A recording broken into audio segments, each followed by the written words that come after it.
Yes, I'm Warren Auxier. I'm also a graduate of Madison Consolidated in 1973. One thing that concerns me a little bit this evening is I understand and have empathy for the outrage over the superintendent. I somewhat get concerned, though, that we're losing focus as to where our real outrage should be. And I believe that should be with the school board. Yes. The things that are taking place at that school by Mrs. Bollinger, Superintendent Bollinger, could not take place without the blessing and the support of the majority of the school board members. I understand it's easier at times to be critical of Dr. Bollinger. She's not from the community, she's not a neighbor, we don't know her on the same personal basis, but I believe that also gives us an advantage with the board members. The board members are who answer to the citizens of this community. And there needs to be the turnout at the board meetings that is talked about, and there needs to be a continual placement of calls. You know, I get very frustrated. I talked to board member Mr. Blessing the other day. And Mr. Blessing, I said, I don't understand. There has to be a problem. You know, can you listen to the community? And he wants to assure me, no, the 200-300 he talks to are all supporting Dr. Bollinger, that she's worked wonders for the school. If nothing else, I would ask if enough of you can just convince Mr. Blessing that the support of the community is not behind Dr. Bollinger. So anything you can do to get people to those meetings would be a great help. I'm very, very concerned with the path we're headed on Muncie. I understand that there's time on the situation with Studebaker Bollinger. The sooner there would be a change, the sooner there would be a change in board members. I'm very favorable on all of that. But those are things that there are time on.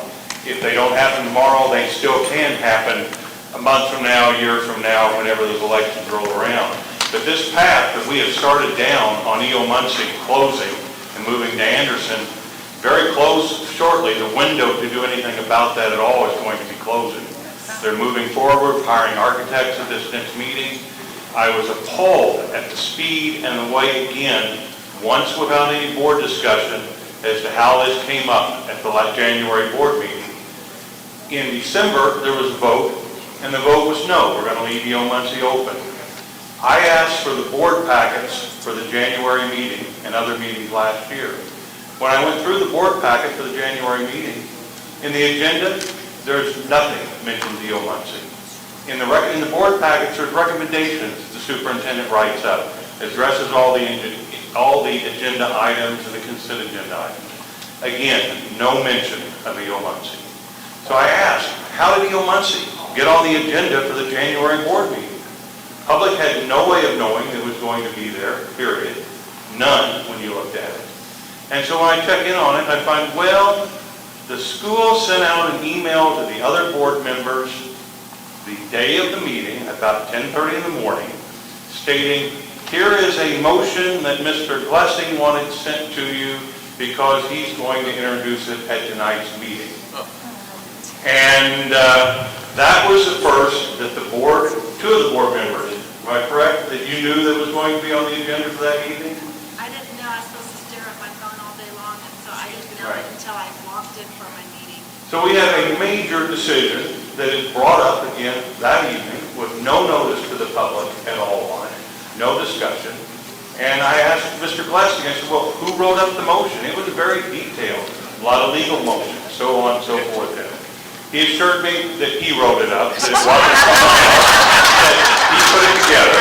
And well, that concerned me even a little bit more, Mr. Blessing, because something that's that important and dealing with millions of dollars and assorting the authority and the process it's going to go through, I would think that you would want to have input from your legal counsel, from your superintendent, and especially from your other board members. And no, he assured me he wrote it up. If you were at that meeting, it came up, there was no discussion. They knew ahead of time that they had changed Mr. Blessing's vote, and it was bang, and then off we are headed this direction. So when you talk to those board members, the Muncie issue, I believe, is extremely important to address. If there's anything we can do to slow that process down, take a good, hard look at it. Because it's hard to understand how all the detail that went into the decisions before. They decided to close Anderson, keep Muncie open, and now we're going the opposite direction. And when you talk to inside people within maintenance, besides Mr. Frazier at the high school, they will tell you that the problems at Muncie are being overly stated, and the problems at Anderson are being understated.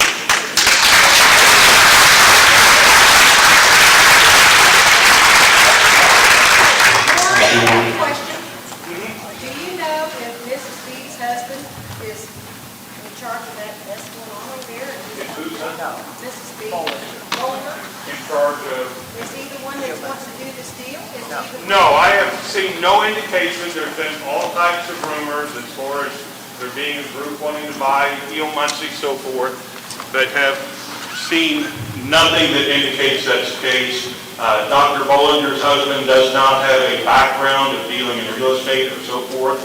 I believe probably what spurs a lot of those talks and so forth is I believe it was sometime back in 2014 when school referendum was going on. They were wanting to push out total amount of work needed to be done at Muncie and possibly do the Anderson and so forth. Dr. Bollinger sent out an email to the board members, and she told the board members, you need to be aware that we have had 4 inquiries wanting to purchase Muncie. And she said 2 of those inquiries were assisted living, 1 was a realtor, and 1 was confidential, she couldn't name us. One of the board members replied back to her and said, hey, why are people wanting to buy Muncie? We haven't said anything about wanting to sell Muncie. And by the way, who are the 4? Well, I can't tell you that, came back in the email. It would not be professional of the superintendent to disclose to her own board supposedly who these 4 entities were that were wanting to be buying Muncie. So I think that's where some of that pushes came from, and